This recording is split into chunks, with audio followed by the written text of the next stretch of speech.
എല്ലാവർക്കും നമസ്കാരം. അപ്പം നമ്മുടെ കേരളത്തിലെ വിശ്വസുന്ദരി ജസ്ന സലീമിനോട് ഒരേ ഒരു വാക്ക് പറയേണ്ടിയിട്ടാണ് ഇപ്പോഴത്തെ ഈ ഒരു വീഡിയോ. ലോകൈക സുന്ദരി എന്നാണല്ലോ എല്ലാവരും അഭിസംബോധന ചെയ്യുന്നത്. കാരണം മറ്റുള്ള ആൾക്കാരൊക്കെ സൗന്ദര്യവതികളൊന്നുമല്ല, ഇവൾ മാത്രമേ സൗന്ദര്യവതിയായിട്ടുള്ളൂ, ഇവൾക്ക് സൗന്ദര്യം വാരിക്കോരി കൊടുത്തിരിക്കുന്നു എന്നൊക്കെയുള്ള അഹംഭാവ രൂപത്തിലുള്ള വർത്താനം. അത് ഒരാളെ മാത്രമൊന്നുമല്ലേ ആക്ഷേപിക്കുന്നത്, അടച്ചാക്ഷേപിക്കുന്നത് ഒന്ന് രണ്ടാൾക്കാർ അടച്ചാക്ഷേപിക്കലാന്ന്. കാരണം എൻ്റെ അമ്മേനെയും അതുപോലെ തന്നെ എൻ്റെ മക്കളെയും ഹസ്ബൻഡിനെ, അതായത് ബൈജുവിനെയും ഒക്കെ വൃത്തികേട് പറയാന്നല്ലാണ്ട് നമ്മൾ ചോദിക്കുന്ന ചോദ്യങ്ങൾക്കൊന്നുമല്ല ഇവള് മറുപടി പറയുന്നത്. നമ്മൾ എന്താ ചോദിക്കുന്നത്? സത്യസന്ധമായ കാര്യങ്ങൾ ചോദിക്കുമ്പോൾ ഇവരെ ഭാഗത്തുനിന്ന് വരുന്ന മറുപടി എന്ന് പറഞ്ഞു കഴിഞ്ഞാൽ, നിന്റെ അമ്മ അങ്ങനെയല്ലേ, നിന്റെ അമ്മ ഇങ്ങനെയല്ലേ, നിന്റെ അച്ഛൻ അങ്ങനെയല്ലേ, നിന്റെ ഭർത്താവ് ഇങ്ങനെയല്ലേ, നിന്റെ മക്കൾ അങ്ങനെയല്ലേ. ഇതാണോടി ചോദിക്കുക മരക്കഴുതേ? നിനക്ക് വിദ്യാഭ്യാസം ഇല്ല എന്ന് പറഞ്ഞത് കൊണ്ട് നിനക്ക് കാറുണ്ട് പോലും, വിദ്യാഭ്യാസം ഇല്ലെങ്കിൽ കാറുണ്ടാവൂലേ? വിദ്യാഭ്യാസം ഉണ്ടാവണം, അതിനൊരു സംസ്കാരം വേണമെന്നാണ് ഞാൻ പറഞ്ഞത്.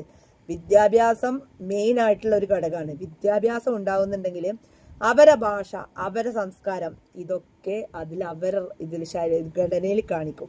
അവരെ വിദ്യാഭ്യാസത്തിന്റെ ആ പവർ അതിൽ കാണിക്കും. നിനക്ക് വിദ്യാഭ്യാസം ഇല്ലാത്തത് കൊണ്ട് നിന്റെ ആ ഭാഷയിൽ നിന്നെ കാണിക്കുന്നുണ്ട്. കാരണം നീ ഇട്ട പേര് ജസ്ന ബൈ കണ്ണ അല്ലേ ഇടുന്നത്, അല്ലേ? കണ്ണന്റെ ജസ്ന എന്ന് പറഞ്ഞിട്ടല്ലേ. എന്ത് യോഗ്യതയാന്ന് നിനക്ക് ഈ സെക്ഷൽ ആയിട്ടുള്ള പറയുന്നത് കൊണ്ട് കണ്ണന്റെ പേര് വെച്ചിട്ട് തുടങ്ങാൻ, യൂട്യൂബ് തുടങ്ങാൻ നിനക്ക് എന്ത് യോഗ്യതയാണ് ഉള്ളത് എന്നാണ് ഞാൻ ചോദിക്കുന്ന ചോദ്യം. ഒരു യോഗ്യതയുമില്ല. കാരണം വേറൊന്നും കൊണ്ടല്ല, ഇങ്ങനത്തെ വൃത്തികേട് പറയുന്നത് ലോകത്തിൽ തന്നെയുള്ള ഒരു മുസ്ലിം വനിത എന്ന് നിനക്ക് അവാർഡ് തരണം. എല്ലാവരെയും പറ്റിയിട്ട് അപവാദം പറയുക, സകല ആൾക്കാരെയും പറ്റിയിട്ട് വൃത്തികേട് പറയുക, സകല ആൾക്കാർക്കും 10-15 കാമുകന്മാരുണ്ട് എന്ന് പറയുക. ഇത് തന്നെയല്ലടി നീ ഇപ്പം ചെയ്യുന്നത്, അല്ലേ? അപ്പം ശരിക്കും പറഞ്ഞു കഴിഞ്ഞാൽ ആർക്കാണ് ഇവിടെ കാമുകന്മാരും അതുപോലെ തന്നെ കേസുകളും? ഞങ്ങൾക്കൊക്കെ സാധാരണ കേസാണ്. എന്ത് കേസ്? കോടതിയിൽ അന്വേഷിച്ചാൽ മനസ്സിലാവും എന്ത് കേസാണ് എന്നുള്ളത്. ഒന്നിക്ക് പോലീസ് സ്റ്റേഷൻ മാർച്ച്, അല്ലെ റോഡ് ഉപരോധം, ഇങ്ങനെയുള്ള കേസുകളാണ് ഞങ്ങളുടേത്. പക്ഷെ നിന്റെതോ എന്നെ പിച്ചി, എന്നെ തോണ്ടി, എന്നെ ബസ്സിൽ നിന്ന് കുമ്പിട്ടു, പീഡിപ്പിച്ചു. എന്നെ 2006 ഉപ്പാന്റെ കൂടെ പെരുമ്പം പീഡിപ്പിച്ചു, പിന്നെ കെട്ടിട്ട് പീഡിപ്പിച്ചു. ഇതൊക്കെ പറഞ്ഞിട്ടല്ലേ കേസ് കൊടുത്തത്? നമ്മളൊന്നല്ലല്ലോ കേസ് കൊടുത്തത് സുഹൃത്തെ, നീ തന്നെയല്ലേ കേസ് കൊടുത്തത്. പിന്നെ 2012 ഒരു പോസ്റ്റ് ഇട്ടിട്ടുണ്ടായിരുന്നു. ആ പോസ്റ്റിന്റെ അടിയിൽ KRSനെ അറിയാവോ? അപ്പൊ അതിന്റെ അടിയിൽ ഒരു ചോദ്യം വന്നു, KRS ആരാണെന്ന് ചോദിച്ചിട്ട്. അപ്പൊ എന്റെ സ്വന്തം ഏട്ടനാണ് എന്ന് പറഞ്ഞു. പിന്നെ സകല ആൾക്കാർ ഏട്ടനേ ഏട്ടനേ എന്ന് വിളിച്ചിട്ട് സംസാരിക്കുന്നത്. നമുക്ക് അങ്ങനത്തെ സ്വഭാവമൊന്നും ഇല്ലടോ. നമ്മൾ ഇങ്ങോട്ട് എങ്ങനെ കാണിക്കുന്നു അതുപോലെ അങ്ങോട്ടും തിരിച്ചും കാണിക്കും. കാരണം ഇങ്ങോട്ട് എങ്ങനെയാണോ റെസ്പെക്റ്റ്, അതുപോലെ തന്നെ അങ്ങോട്ട് തിരിച്ചും കൊടുക്കും. ഈ റെസ്പെക്റ്റിന്റെ അർത്ഥം ആദ്യം മോള് മനസ്സിലാക്കുക.